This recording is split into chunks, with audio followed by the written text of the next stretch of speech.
खालापूर तालुक्यातील अतिदुर्गम भागातील निंबारवाडी शाळेने प्रधानमंत्री पोषण शक्ती निर्माण योजनेअंतर्गत उत्कृष्ट परसबाग म्हणून द्वितीय क्रमांक पटकावला आहे। त्यांच्या परिसरातील लोकांनी अभिनंदन केले आहे। निंबारवाडी ही शाळा जगातील थंड हवेचे ठिकाण म्हणून प्रसिद्ध असलेल्या माथेरानच्या बरोबरीत अतिदुर्गम भागातील आहे। डॉक्टर बाबासाहेब आंबेडकर आदर्श शाळा योजनेअंतर्गत केंद्रात प्रथम क्रमांक पटकावला आहे।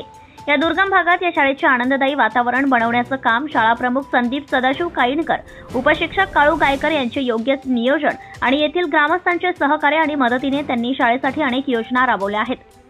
तर प्रत्येक स्पर्धेत भाग घेतला आहे। परसबागेच्या मार्गदर्शन करण्यासाठी गटशिक्षण अधिकारी कैलास सोरमळे, पोषण आहार अधीक्षक सौ दीपा परब, वरिष्ठ विस्तार अधिकारी दास, बीट विस्तार अधिकारी पाडवी, केंद्र प्रमुख गोविंद दरवडा, किशोर परदेशी, समूह साधारण नंदकुमार ग्रामस्थांनी अभिनंदन केले आहे।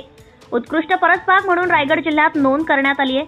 विद्यार्थी, शिक्षक व शाळा व्यवस्थापन समिती यांनी परसबाग बनवण्याचं ठरवलंय।